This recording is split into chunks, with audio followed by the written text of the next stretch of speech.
Hello everyone. Welcome to the Spirit Lounge podcast with me, David. And me, Glenda. And we are psychic mediums from both sides of the pond. I'm in Australia. And I'm in the UK. And we're joining forces to discuss and talk about the world of psychics, mediumship, and all things spiritual.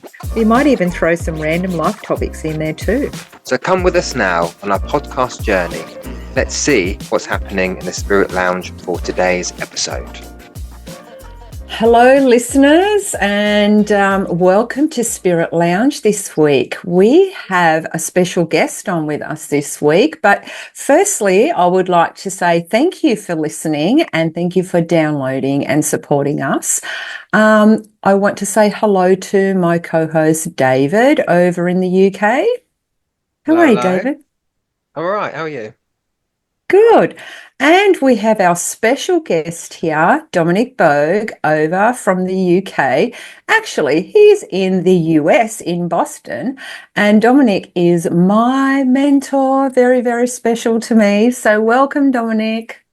Thank you very much, Glenda. Thank you so much for having me. And thank you, David, for jumping on as well. So thank you. Right, thank you. Well, just to introduce Dominic to the Spirit Lounge today. So Dominic is a Scottish psychic medium, one of the UK's youngest, most successful mediums. And whilst most teenagers are busy with school, exams, socialising and fighting with their parents, life is very different for Dominic. 2006 saw Dominic's first experience with the unseen world and what would unfold on his journey to becoming one of the most successful and youngest mediums to date. Before 21, Dominic had opened his own spiritual centre, toured America, and has sold out shows across the UK. Today, Dominic spends up to 6 months of the year in America, travelling from state to state using his beautiful gift to help heal others. Dominic has spent more than half his human life talking to spirit. He worked extensively around the UK and in the USA and is known as the boy next door with an incredible spirit, for how strongly connected he is to the spirit world. He is well known for taking on the characteristics and personalities of spirit communicators, and the detail in his evidence is outstanding. As an international teacher, Dominic has a great passion for helping others on their journey to develop their own mediumship, with the unique techniques he uses throughout his mediumship. Registered blind, he brings a fresh and vibrant modern form of mediumship to the spiritual movement. And he is a published author of his book, The Voice of Spirit, available on Amazon. So again, welcome, Dominic, to the Spirit Lounge today. Yeah. Thanks for making me feel so old listening to all of that, David. But it's a very, very great to be here. It really is. And it's interesting everywhere, yourselves as mediums, wherever you go, there's always an introduction or a blog or a bio. And when you sit and listen to what you've done in the small time that you've been on this planet, you think, God, am I getting old quick? Or am I just doing what I do? So thanks for reminding me, David, that I've done a lot and I'm getting old. I need to make sure I've not got any grey hairs. Aren't we all? But no, it's my pleasure to be here and spend this time with you both. So thank you so much for having me. Welcome, Dominic. And I would love for you to start wherever you would like to start. Would you like to tell us a little bit about your journey, or where would you like to start? Well, there's always a beginning somewhere, isn't there? And I guess you could say, like every fairy tale, every movie that's first created, every biography, there's always a beginning in a story. And sometimes going back to the beginning leads us into where we're going next. And I always, find it a little bit cringeworthy and boring talking about myself. But again, that's the nature of what we do in interviews. But like you said, David, mediumship for me at a very young age became a huge part of my life. I always joke and I always say, especially to my students, I didn't jump out my bed one day and decide, you know what, I want to talk to dead people. I had no interest, nor did I actually know that mediumship was actually a thing, to be very fair. So mediumship unfolded, unfortunately, very tragically for me, and that was through the loss of my father. And the same evening that the police had came to say that my dad had been found passed away, I had an experience with him that basically changed my life and started to shape me or turn me into the medium that I am today. And it was very, very surreal, very, very clear, from the feelings, from hearing, from seeing him just appear in my bedroom. It was almost like the cops didn't actually come to the house and that actually my dad was still in the house. That's how real it was. So that really opened me up. That was my first experience of life after death and what a spirit was. You know, when we are in this life, we hear things like the spirits and, you know, your soul and the incarnate, the discarnate, and no, Glenda, not the spirits like we drink. But you know, it really was my first experience of, holy cow, that's what the hell is this? So Dominic was starting to unfold, also going through puberty, just really and heightened my whole unfoldment, I guess, if you want to say. And I like to call it my awakening. But I kept it to myself. I didn't really want to, you know, run downstairs and tell my grieving mother, who's just been told that her husband has been found passed away, that actually I just spoke to Dad and he's upstairs. So I kind of kept it to myself. But like you said, David, in the bio, you know, when my friends in school were going around to each other's houses to play computer games or to go out hanging about the streets with friends, I wasn't. I then started to go to a spiritualist church back home a few months later, and I then started sitting in a development circle. And I actually done that for 3 evenings a week at the age of 16. So whilst all my friends are out there having fun and going wild, I was sitting with, you know, older people. I was sitting with people like 60 and above, learning to understand what was going on with my mediumship. So that's how it really all began, to be honest. And Dominic, at Wow. that age, when you obviously, you know, part of we'd like to think part of our childhood would be getting involved with kids and out playing and playing games or whatever. So to have that opposite experience almost, did you ever feel isolated in any part of that or any part of your development? Not really, because I did try to have a balance. You know, bear in mind at 16 I was obviously still in school as well. So at that point I was still navigating through exams and then leading into going into my higher standard grades or the GSEs. So I was navigating through going to the spiritualist church and then trying to keep a separate life of Dominic the crazy medium and then Dominic the schoolboy and having friends. And I didn't tell a lot of people what was going on. But the interesting thing, as you say, feeling isolated, I was more psychic before I became a medium, so I naturally Yeah. could just tell things and know things. So, for example, you know, if my friend Nicola would call and say, "Are you coming out on Friday night?" I say, "Yeah, sure, I'm coming out Friday." I says, "Oh, but Louise isn't coming out." And Nicola would say, "Oh, how do you know?" Says, I don't know, didn't you say she had a migraine or something? And Nicola say, no, I've not spoke to Louise. Cut a long story short, after a few text messages, calls, Louise pops in like, yeah, guys, I'm not coming out on Friday. I have a migraine. And I was just like, why didn't someone tell me this? So I was just trying to dismiss it, but I was very intuitive with things going on within my circle that eventually had my friends looking at me like, what is going on? How did you know what was going on? How did you know that we were going to turn this corner and, you know, Siobhan's father was going to walk around the corner that we haven't seen for months? Like, strange things. So then my friends started to realize there's something crazy about Dominic in a good way, you know? But I had lots of acquaintances, but I kept my friends very minimal, which kept me safe and feeling safe in my unfoldment and my vulnerability to then eventually, a few years later, to actually tell my friends where I was actually going on a Monday night, a Tuesday night, and a Thursday night. So yeah, I did isolate, but not dramatically, which, you know, I'm very fortunate for. Yeah. Okay. Wow. And with with you opening up psychically first, did you, how can I say this? Do you feel that we are all psychic, or do you think that we're all intuitive and not everyone is psychic? Oh, I believe we're all psychic. You know, I think intuitively we're all connected through the soul, really, aren't we? So we all have that little incline, if you want to. We all have that psyche built within us. Some people call it empathy, which I really disdain that Right. word. I think empathy is just being a human being, if I'm truly honest. But yeah, I think we're all psychic, to be truly honest.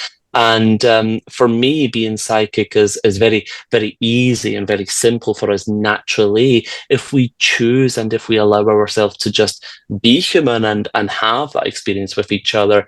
You know yourself, Glenda, as a mother, you hear a lot of mother's instinct. You know, you will feel if your daughter's not 100%, you've got that inclination.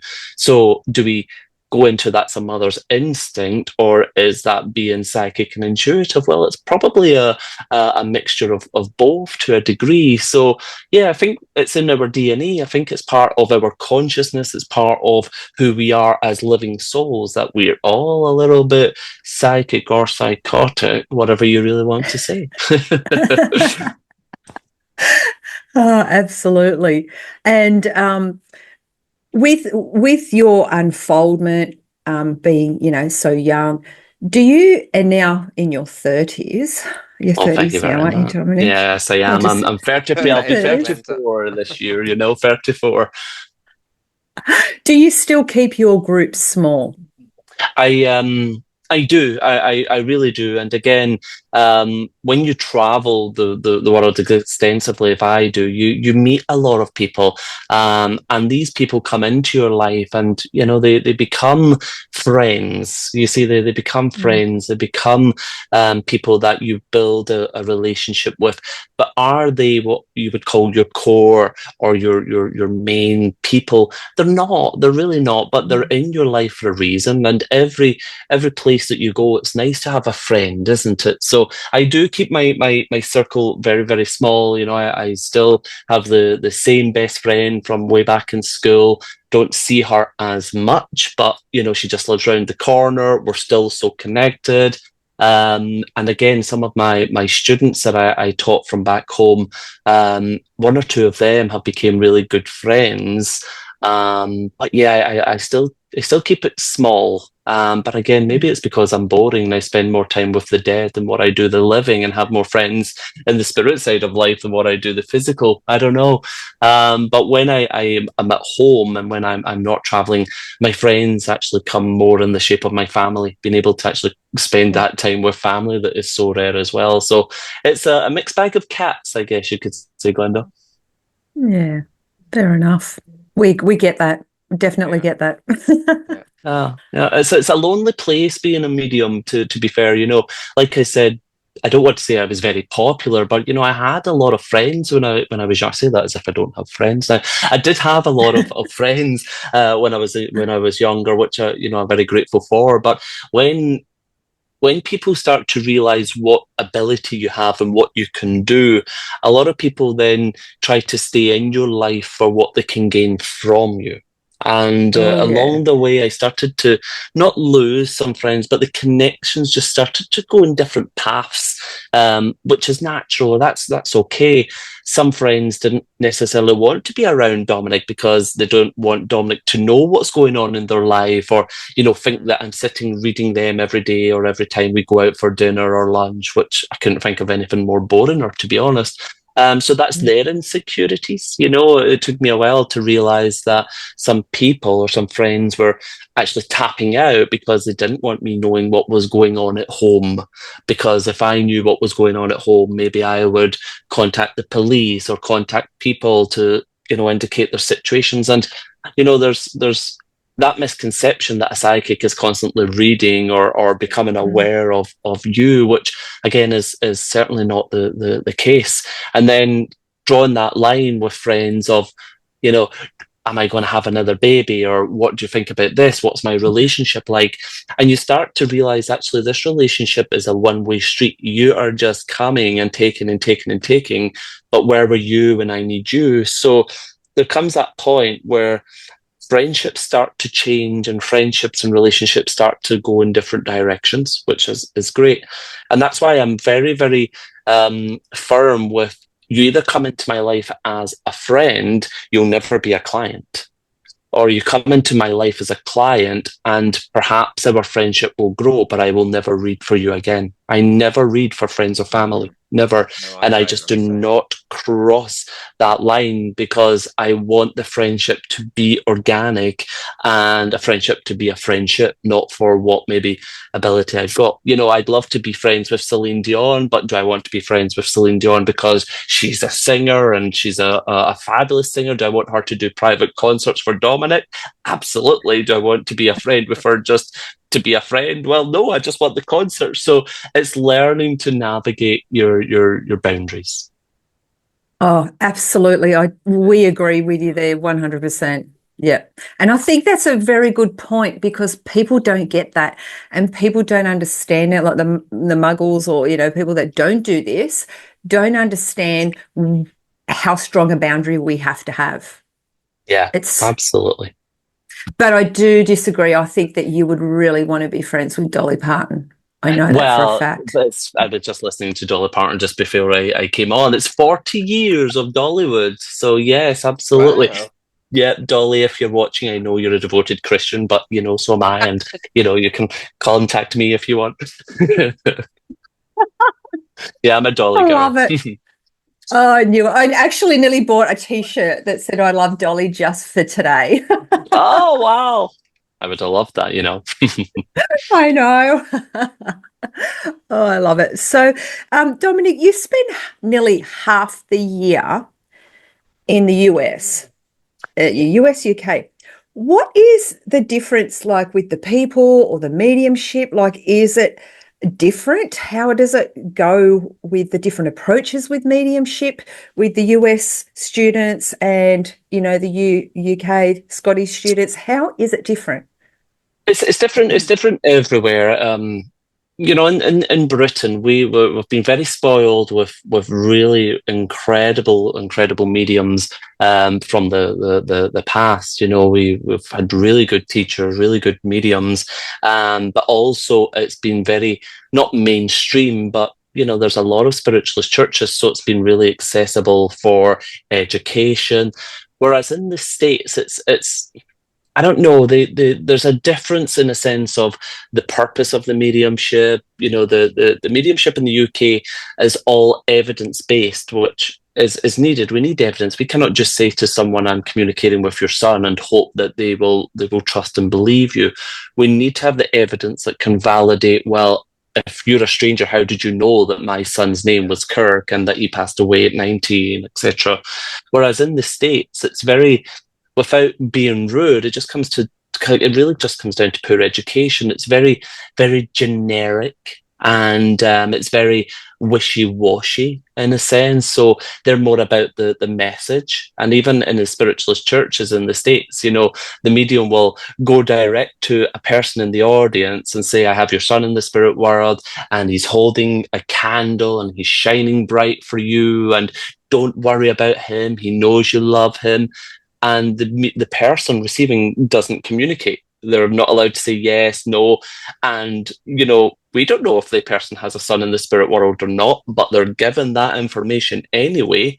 So when people like myself in Britain come over, we're, in a sense, trying to re-educate them in a sense. Well, number one, do you have a son in the spirit world? No, I don't. So as a medium, where are you communicating with? Where is your information coming from? And we have to question that. So from my perspective, there is very poor mediumship in the States. And again, it only comes down to education. So we're just trying to really build that education, build that standard.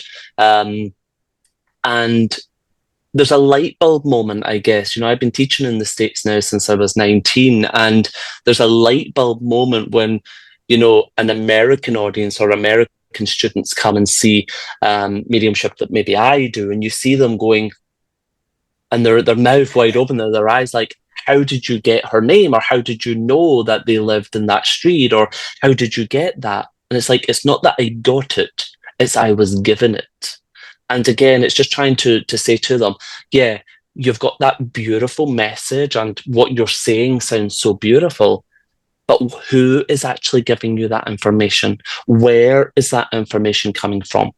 And 9 times out of 10, what I'm actually seeing here in the States is a lot of mediums are actually working psychically.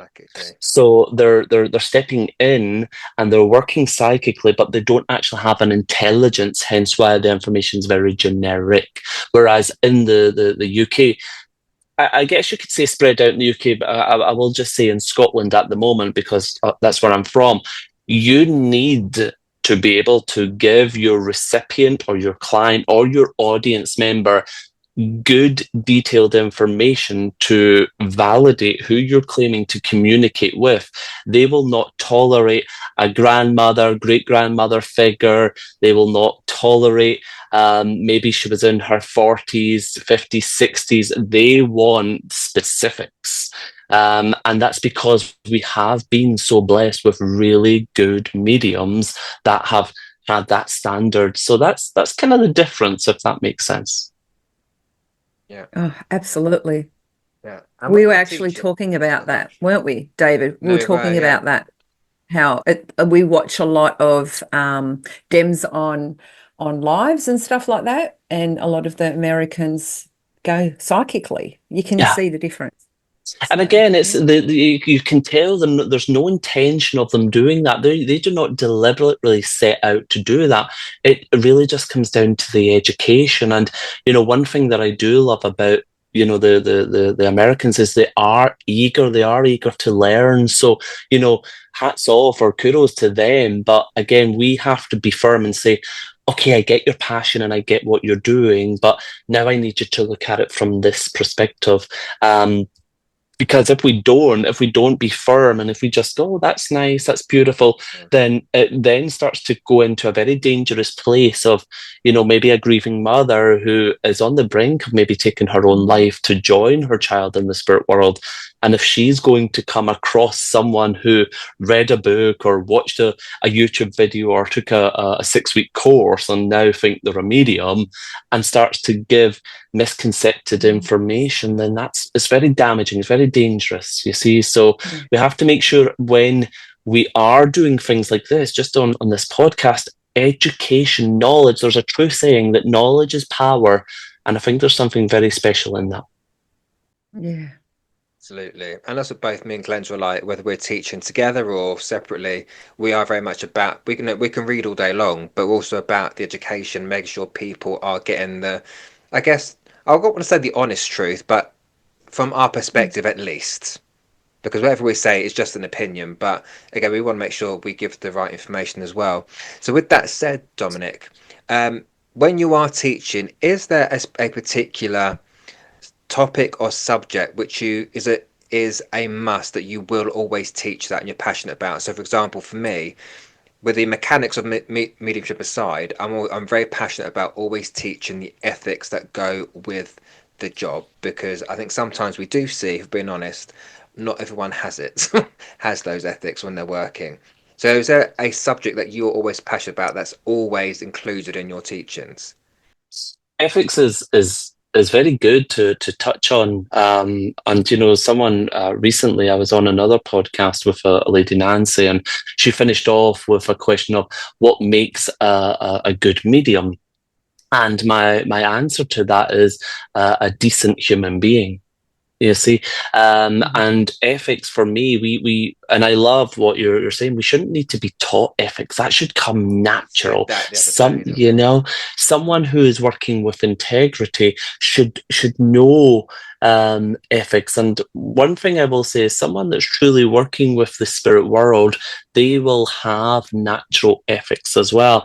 So then we cross over to, well, if people aren't working ethnically, what and who are they working with? Probably an ego or probably nothing, which is fine. So yes, definitely, naturally, as teachers, ethics will be installed throughout our teaching process, wouldn't it? But one of the things that I'm very boring, to be honest, I stay in my lane. I admire all these people who, become mediums, and they're all all singing, all dancing, all glitter balls of what they can teach. But I'm very, stick to what I know, which is mental mediumship, which is demonstrating mediumship and helping people with their private readings. And again, one of the biggest focuses is context, the evidence. Yes, we need evidence, but is mediumship a fact-finding mission or a treasure hunt? No, it's not. It's not. We have to understand what the value of someone's evidence is, and that's something that I really like to teach. Trying to help people get to a place of, this is a comfortable place for me to work with you as a private reading. That's the evidence to validate this is your father in the spirit world. Now let's have his conversation. So in a sense, I'm bringing a different spin to it as well. But one of the greatest things that I really teach, and Glenda will probably validate this, is I have been saying for so many years we've been doing mediumship terribly wrong because it was all pretense. Your father's in the spirit world. He had a heart attack. He was a fireman. His name was James. And it was all he was. And then at the end, please take his love and his blessings and know that he's still very much around you. But we as mediums and spiritualists, we preach that there's life after death. So where within that whole communication was there evidence of his survival? Well, there wasn't. There was evidence that he once existed. His name was James. He was a fireman. He did have a heart attack. So I teach my students, let's have evidence of the here and now. Let's have evidence that he or she in the spirit world can say, since I have passed, I've seen my daughter become a mother herself. Since I've passed, I've seen my daughter have her trip in Hawaii. So we need to get that balance of, here's the evidence to validate who I'm communicating with, who no longer walks this physical earth with us, a physical body. But here is also evidence to show they're still here in the now. And what I mean by that, even yesterday, last night, when I was demonstrating here in Boston, I had finished a contact with one of the ladies in the audience at the back of the auditorium. And it was her niece that was in the spirit world. And just as I finished, I says to the lady, your niece just wants me to say to you, Tinkerbell. And I will just leave that because I knew I was finished. But she just says to me, just quickly tell her Tinkerbell. And she gasped and she had her moment, and that was okay. But she came up to me at the end. She says, that was beautiful. That was my niece. And, A, B, C, and D. But how did she know that the family called me Tinkerbell? She passed away before the family started to call me Tinkerbell. So she couldn't understand how her niece in the spirit world could know a piece of information that had happened after she passed. And to say to her, well, isn't that beautiful validation that shows your niece is still here in the present moment, knowing that now your family call you Tinkerbell? And you could just see that the tear just trickle down her eye. She says, that tells me she's still with us. And that's what that's what it's all about. We preach, there's life after death, but have we truly been seeing mediumship from the past giving us reason to really believe that there's life after death, or has it always just been in the pretense? So that, David, on the question, that's something that I really teach, is let's have a beautiful balance of life and the pretense of life before that validates who we communicate with. But here's the evidence to show they're still with us as well. And it could be anything from yesterday, or if they've been in the spirit world 20 years, that's 20 years of life they've been here watching. So there's got to be beautiful conversations in there also.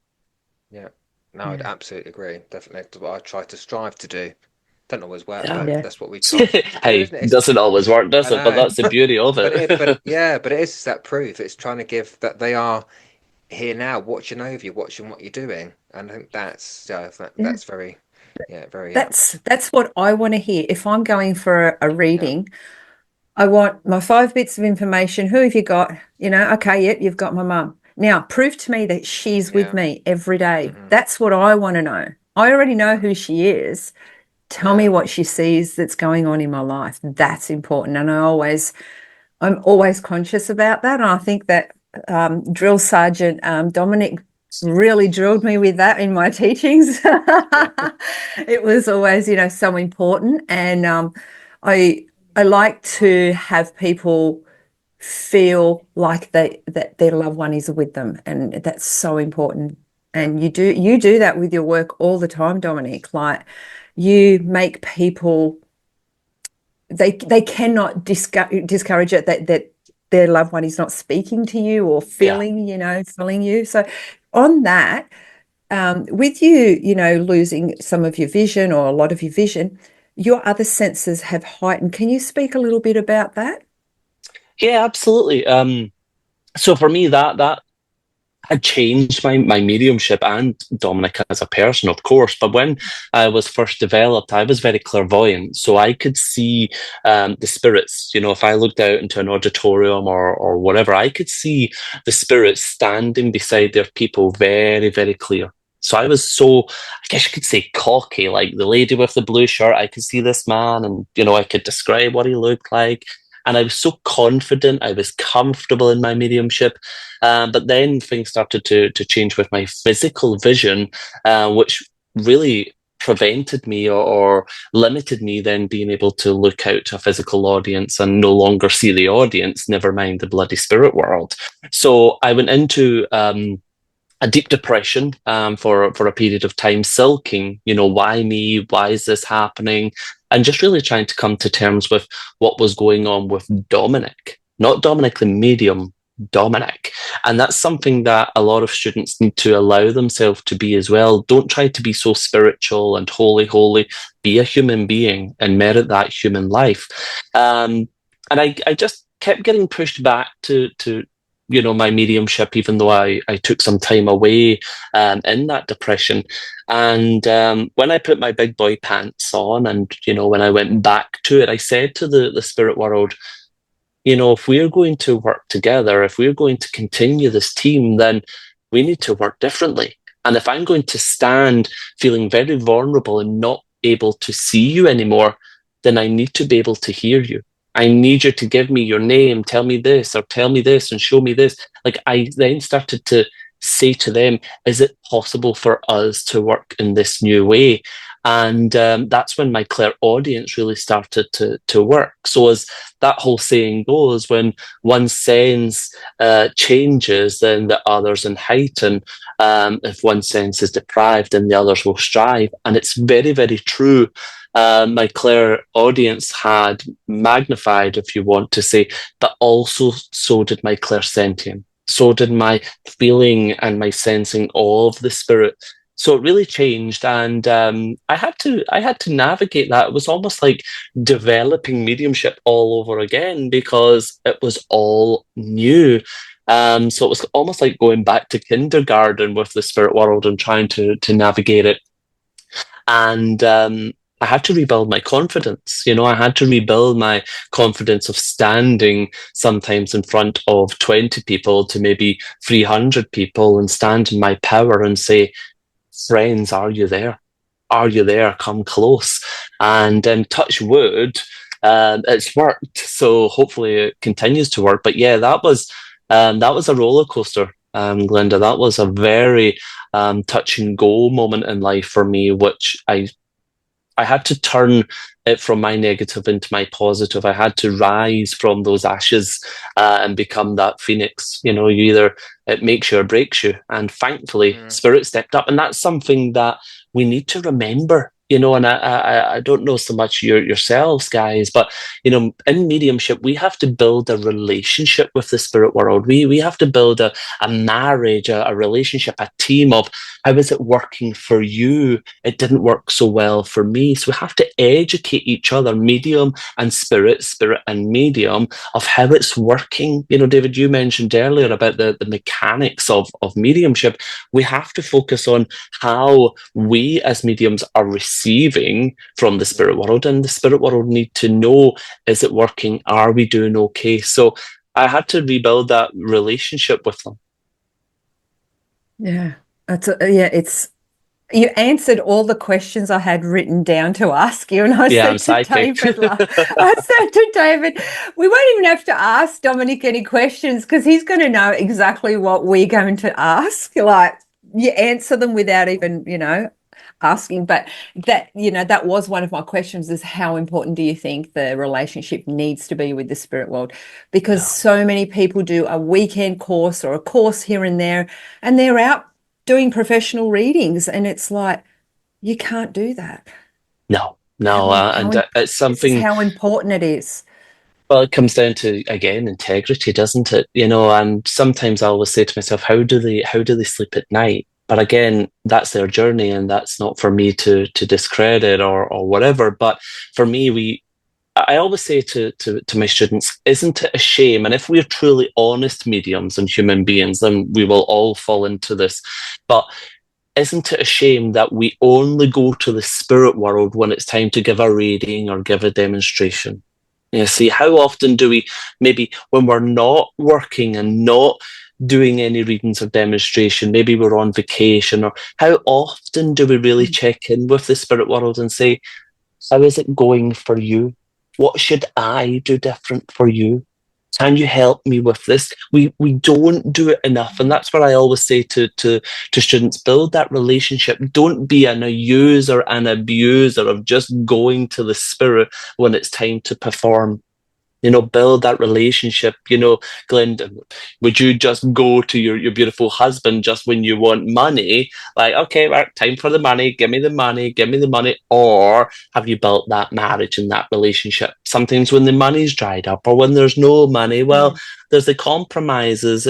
We have to remember that, unfortunately, with the spirit world may just have lost their physical body or their physical voice, but they're still a human being, and they still need to be treated with integrity, not used and abused. Oh, 100% agree. And I'm always like, before, I remember before I used to start my sessions, and I'd sit in the power, and Dominic had come along. There was no more sitting in the power for Glenda. It's like, go read now. But I always sit with that intention, and I always say a prayer and thank spirit. And at the end, I always thank them for working with me. And I see so many people, like you say, it's just like wham bam, thank you ma'am, next. Yeah. But when do we give gratitude to the spirit world? Because absolutely, they're still living their life, they're still on their journey. Yeah, so they're still human beings. At the end of the day, just because they don't have the physical, does it stop the son being someone's son? Does it stop someone's grandma being their grandma? No, it doesn't. So that's one thing that I try to really hit home with is stop calling them a vibration, stop calling them a spirit, stop calling them an energy. You've either got a husband in the spirit world or you've not, or you've either got a grandma or not. Don't be grandma energy or husband vibration. Gee Louise, does a grieving wife need to hear that her husband's now became a vibration? No, she doesn't. She needs to know that her husband's still Ted, that still farts and leaves his socks at his ass, Absolutely. That's oh my true. Gosh. It's so true. Yeah. So that's tickled me. Sorry. So anyhow, next question. So Dom, I do listen to when you're on it. I listen to We Don't Die with Chandra on a Sunday. Sandra Champlain On a gathering, Yes. And you were doing a dem, and you were connecting to. Obviously, you were doing a reading, and you were talking about. I think you're bringing someone through, and you're trying to talk about the faith or the religion that the spirit person had, and you mentioned that I think just symbolically you don't do well with religion when you're receiving it. So my question around that is, and we hear so much, I've heard a lot people say you can't be a medium if you're not a spiritualist, you can't be a medium if you don't believe in God, you can't be a medium if you're not spiritual, etc., etc. So what are your thoughts on that? Do you believe that we have to have or be religious, shall I say, to have that link to spirit, or to be able to call yourself a spiritualist in order to work with spirit or to be a medium? What are your thoughts on that? Well, my thoughts are very simple. If we switch it, okay, so if people say you cannot be a medium if you're not a spiritualist, and you cannot communicate with spirits if you're not spiritual or a spiritualist, let's flip that for a moment. So if I can't communicate with them, if I don't have that faith or that religion, does that mean then that those in the spirit world can only communicate with a medium if they were a spiritualist or a spiritual person? You see, so there comes a point where we have to say, let's be realistic here. And if we look at what religion truly is, religion is a way of life. Religion is a faith, whether we are looking at Buddhism, whether we are looking at Islam, Catholicism, Judaism, that is a faith that is grown into someone through their path of life. Okay, so that's their way of life. But what we deal with as a medium is a consciousness. And the moment that we are physically born into this physical world, we are born with a consciousness. So whether we grow for 70 years or 80 years physically here, our consciousness is still there with us. And then when our body, physical body dies and the soul evolves into a spirit, that consciousness is still what we're communicating with. So that consciousness doesn't necessarily come with a pattern of who I can communicate with depending on faith or religion. I'm trying to be polite by not using crazy words of what a load of crap, that's almost like saying, that someone can only and should only be, is that really trying to say that someone who is deaf cannot play a piano? I don't think so. That comes down to narrow-minded people. Like I said, I started my development in a spiritualist church. Does that mean I'm a spiritualist? No, it doesn't, but I'm spiritual. You see, and there's a difference, religion for me should never come into depriving someone of love. And for me, that's all that God only knows, whether that be Buddha or Allah or whatever. It's only love. And that's truly what religion should come down to. People's faiths, well, that should be personal to them as well. And all I can say is, with those that I communicate with in the spirit world, and the reason that I communicate with them is to love and to help heal. So if people want to try to restrict the medium by religion or forcing them into a religion, well, that's okay. You can try to restrict the medium, but you will never restrict the spirit. Definitely not. So if people think that there's only one way to communicate with the spirit world, and that's by being a spiritualist, well, that's a shame. Maybe they should go out into the world and have a little bit more education on how to be a human being with a consciousness. It's a great way of putting it. Thank you. Absolutely. And Dominic, what are your thoughts on someone that would like to do this as a profession? Good luck.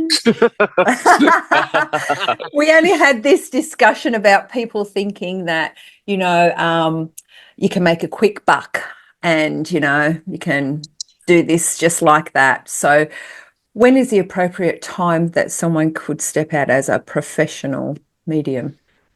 That's a very good question. And who am I to, say what's the right time and what's the wrong time? Unfortunately, yes, it is very easy now today with social media, where everyone can quickly press the live button and be like, hey, I'm a medium. But for me as a medium,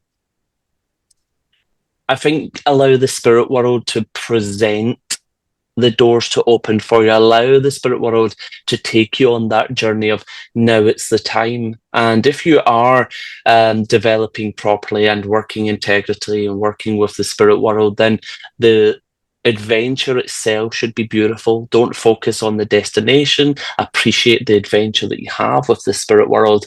But I think it's very important to really do the groundwork, to really not master your craft, because even, now almost 18 or whatever years in, I've not mastered my craft. Yeah, I'm a good medium, but I've not mastered it all. I've still got a long way to go.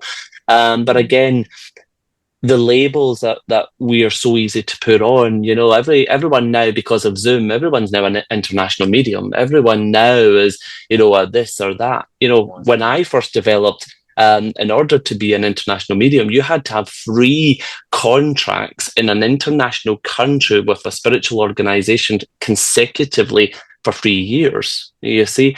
So again, let's go to a beach and do a reading for someone in Spain and then jump on and call yourself an international medium. It's too easy.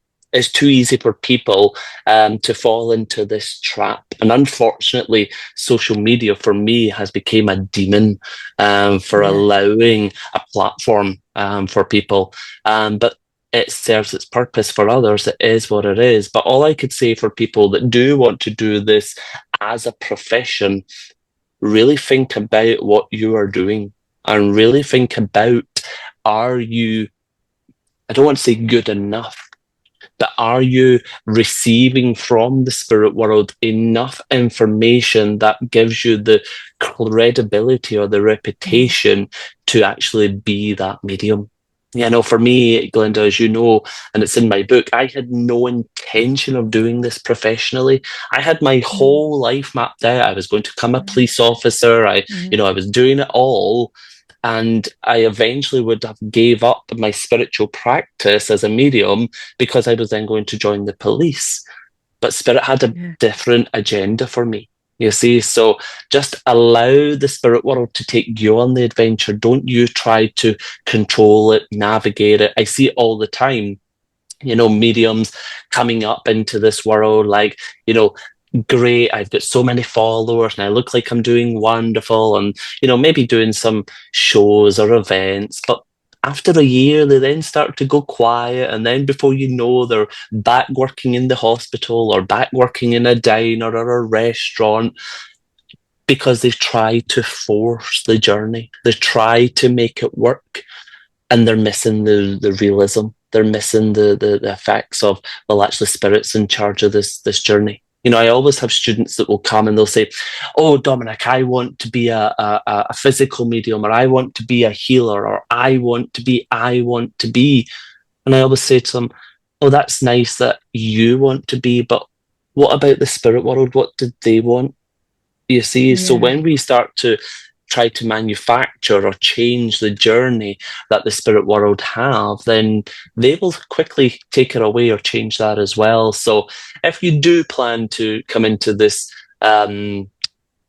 vocation, I guess you could say, because I don't even know if we could call it a profession, but if you do see this as a way of you, as your calling or a way of becoming your livelihood, then really sit and have a good old think of, am I enough? Am I receiving? Am I providing enough to really help and to then maybe take these people's money or charge money? Because trust me, it's certainly not a good thing just to quickly make an easy buck. You know, I think my whole, you know, not childhood, but my whole younger years of my development, I think I done more free readings and actually paid people to have readings rather than actually charge them for readings. I would be going and doing readings at people's homes or whatever. And, you know, I'd be very lucky if I could afford to have a McDonald's on the way home. So, you know, you've got to put in the work. That's the easiest thing I would say, put in the work. Oh, yeah, And, you know, Dominic, absolutely. it's one thing that I've heard you say in another podcast, which I always try to remember when I'm having one of those days when I think, oh, God, I'm not good enough to do this, is something, I can't remember what the question was, but you said sometimes the best mediums are not visible because they're actually out there doing the work. Yeah. Absolutely. Absolutely. It's very true. Keep in here. Always keep in my mind. Yeah. You know, and it's very true, David. You know, if someone is out there doing the work and, you know, doing the readings for people and, you know, serving the churches or whatever it may be, they're not interested, or they don't have the time to keep up this appearance in a sense, because they're so absorbed in the work. They're, you know, like just the other day, I'm now planning next year's calendar. I don't have time to sit and think, oh, I'm going to try this, I'm going to do this, or let's try to make this, you know. Even before podcasts, you know, my partner Marcus said, why don't you create a podcast? Let's you do a podcast. And I says to him, yeah, darling, and when are we going to have time to do a podcast? We're constantly on the road, we're constantly on the tour, we're constantly traveling. And then when I'm home, I want time for me. And if I cannot dedicate 100% to something, then they're not getting 10% of something. So it's either 100 or nothing.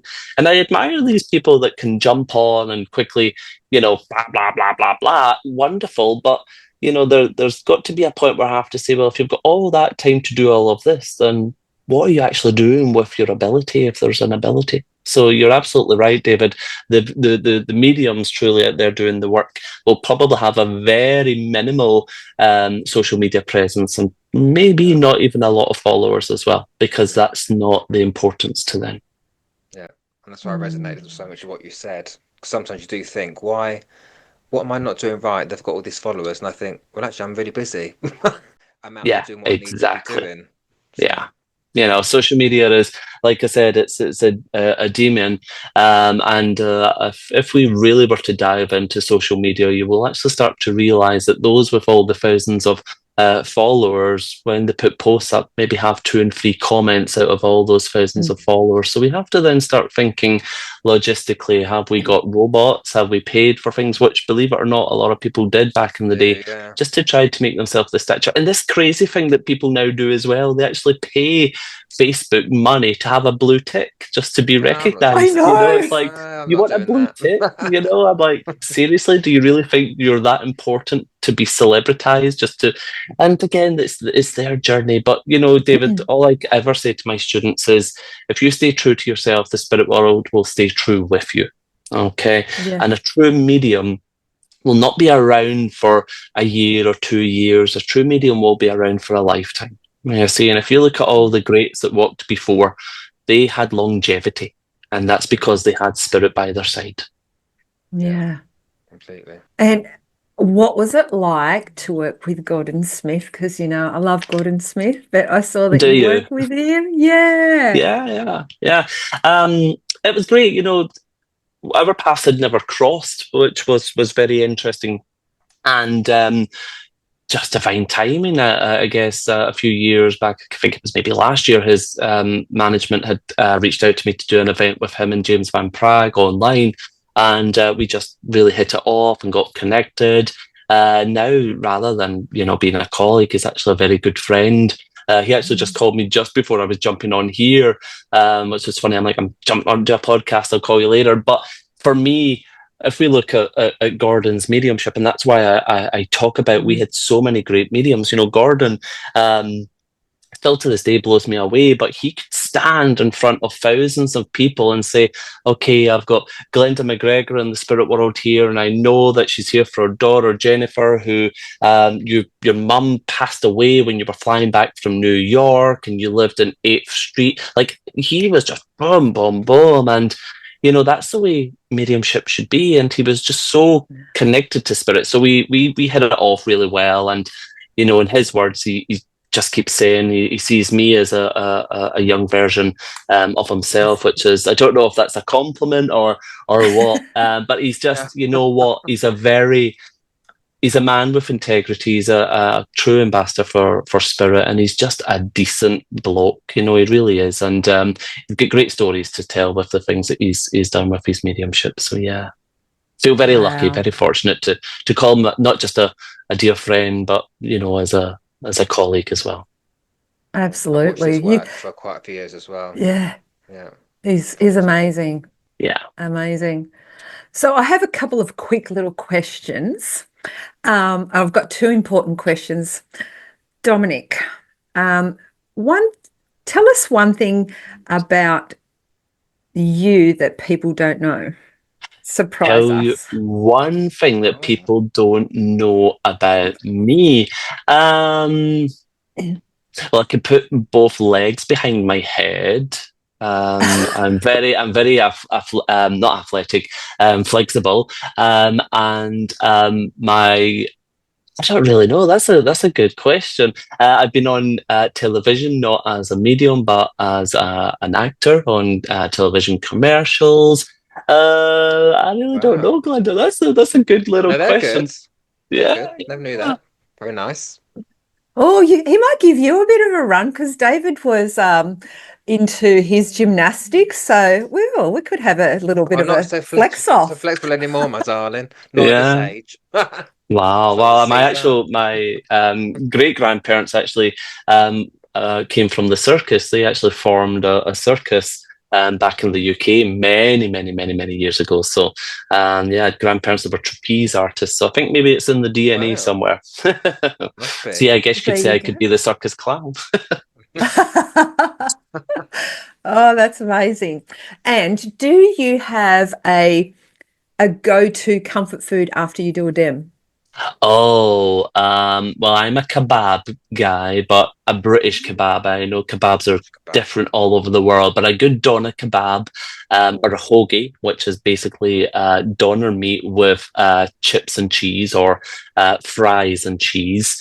So yeah, I love a good kebab or pizza. I love a good pepperoni pizza is also good as well. And that's the sad thing about being a medium, because you use so much energy that then you go Yeah. straight for food. And Glenda, I think you and I spoke about this many times, sweetie, about the food and how we end up putting on a lot of weight because our diet is terrible.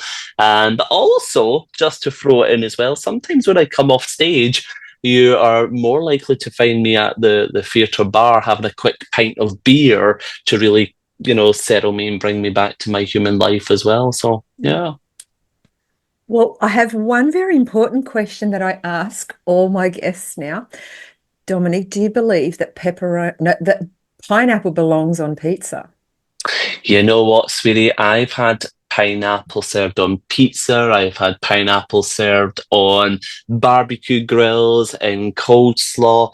And you know what? I think pineapple has got such an incredible flavor to offer cold and hot that it would be a shame to deny it on a pizza. Just saying.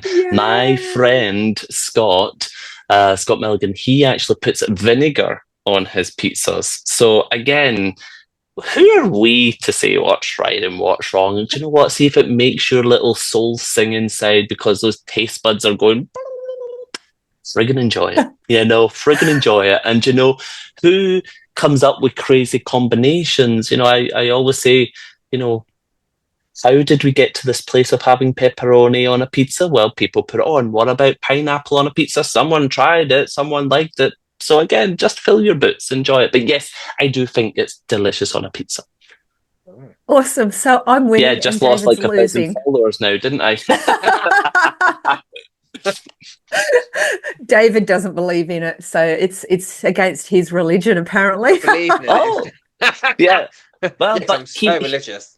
he might like mushrooms on his pizza or I do anchovies or like a mushroom on something. a I You pizza. do. I see? do like Yeah. mushrooms. Yeah, Yeah, yeah, I'm not a mushroom guy, but potato, yeah. patata. What's the big deal? As long as we're enjoying it, that's all that matters, David. So you Yeah. fill your boots with mushrooms, and I'll have a ring of Good. pineapple. I love it. I love it. Dominic, what's the best spiritual advice you have ever received? The best spiritual advice that I had ever received is that I was way too young to be able to do this, and I would never accomplish to be anything. I had a lot of mediums tell me not to work with my partner, or don't have my partner manage me because it won't last, and our relationship will break down. Basically, the best spiritual advice I got was people telling me that I can and that I won't, because what I actually did was I did and I do. So it's like a red rag to a bull, I guess. And people tell me, but one of the greatest things was just continue to be me, and that's something that I teach in my own mediumship as well. As I always say to my students, don't try to be Dominic, don't try to be Glenda or David.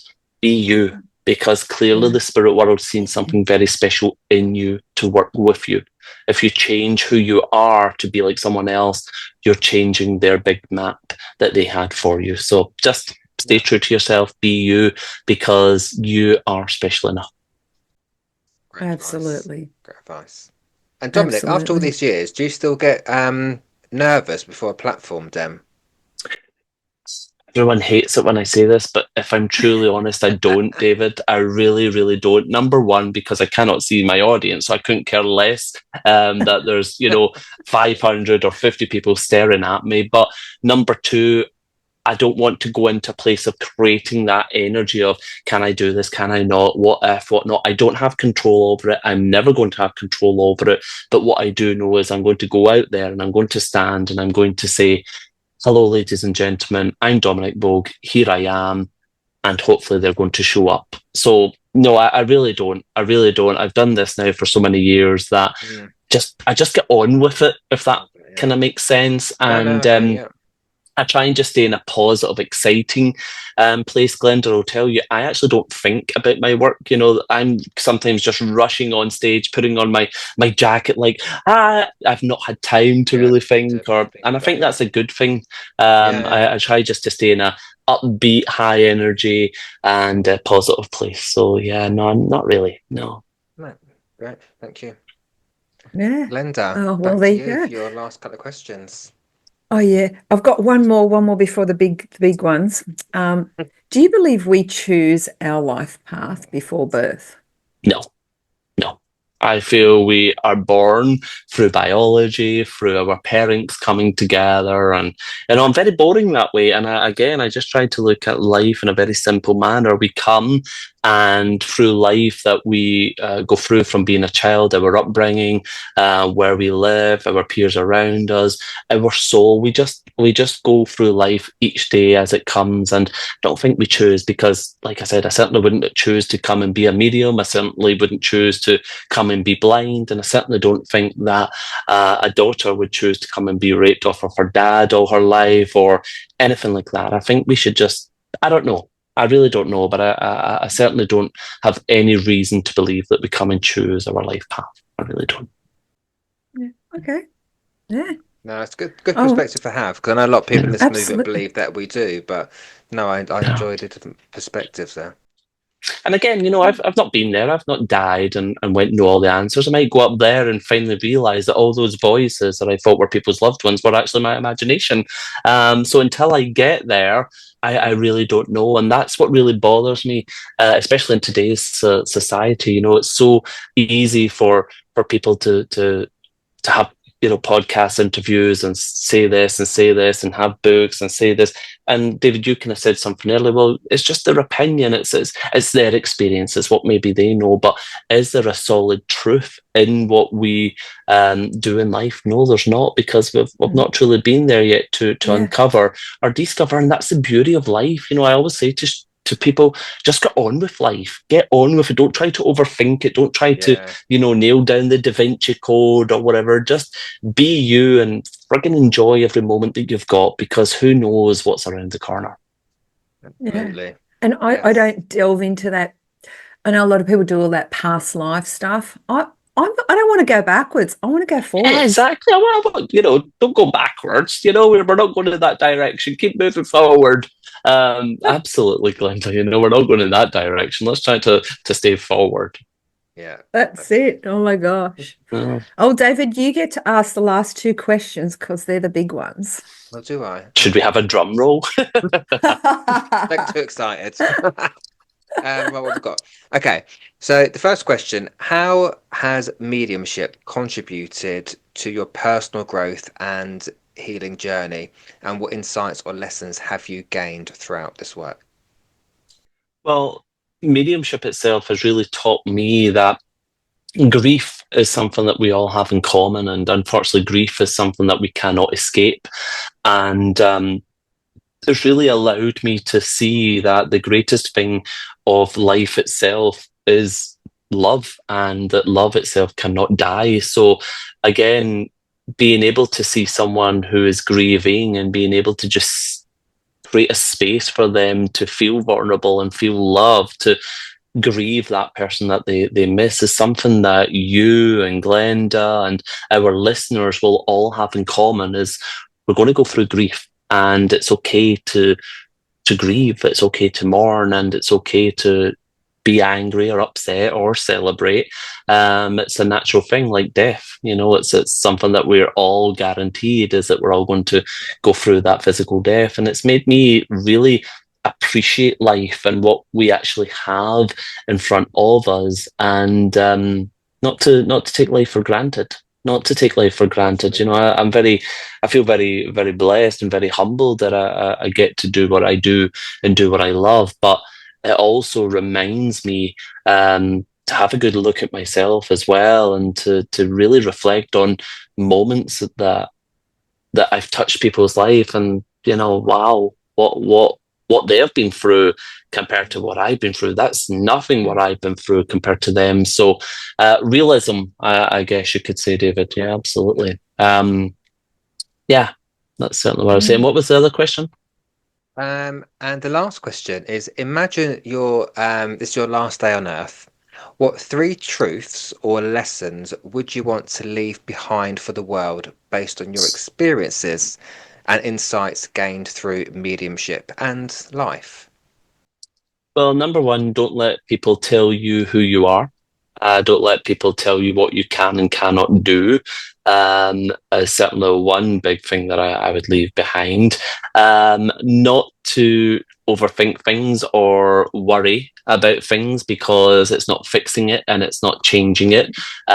Go into more positive action. And lastly, just live every moment on earth like it's your last, because life is a gift, and it's a gift that you can never really replace. So just have fun with it, enjoy it, eat well, drink well, love well, and just be you. Be happy is the most important thing I would say to people, because we don't know what's around the corner. We don't know what tomorrow brings.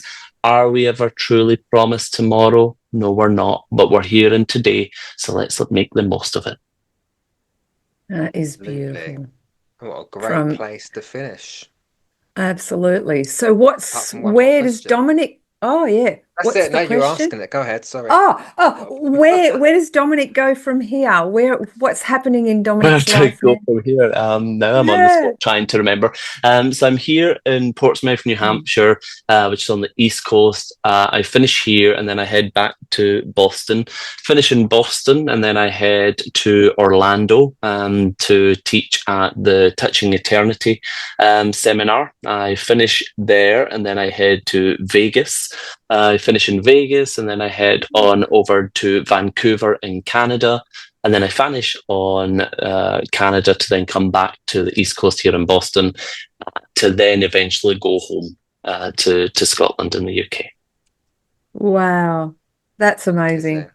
Yeah, I think I've got another 2 months still to go. Wow. Enjoy the sunshine. Yeah. It's nice. It's great to have sunshine, because not always in Scotland do we have sunshine, but since I've been here, they've been having beautiful weather. So I don't know, maybe it's me, maybe when I'm in Scotland, I take away the sunshine and bring it to America. Who knows? But the weather's great back home apparently as well. So that's good. I'm happy for them. Yeah. Good. And in the meantime, wonderful. Dominic, where can people find you? So social media. Yeah. Social media, there is only one Dominic Boag, fortunately, because more of them would not be good in this world. So my website, just dominicboag.com. On social media, it's Psychic Medium Dominic Boag, and on Instagram as well. So just a quick Google search will bring all the information up for them. There is only one me, so you can't miss me, unfortunately. You can't miss me. I'm always somewhere, David. I will put your links in the show notes as well, so people can find you as well. Perfect. And your book, The Voice of Spirit, was available on Amazon, so everyone should get a copy of that and get to know Dominic a bit better. Yes. Thank you, Dominic, for spending time with us. Yeah. No, my absolute pleasure. Thank you so much for inviting me. And this has been incredible. It's been really nice to be with like-minded little people, a bit like myself. So thank you both for creating this space and taking time out of your day, your night, your morning. And thank you so much for the listeners choosing to listen to us free rabbit on as well. So sincerely, thank you very much. Absolutely. Thanks. So with that said, thank you very much again to Dominic. Thank you to my co-host Glenda, and thank you to you listeners for listening. Do keep listening, do keep following us on our podcast journey. More episodes to come, more guests to come, but look after yourselves, and we'll speak to you all soon. Thank you so much for joining us in the Spirit Lounge today. We hope you enjoyed the discussion. Yes, and if there's a spiritual topic you'd like us to discuss, or if there's a spiritual question you'd like our input into, then please send those topics and questions to us at glenda-marie1@hotmail.com, and we will get to them as soon as possible. Lastly, if you could like and share this podcast, as well as leaving us a comment or review about what you thought, then that would really help us out and we'd be very grateful. We would indeed. But it's bye from me. And it's bye from me. Join us again soon in the Spirit Lounge.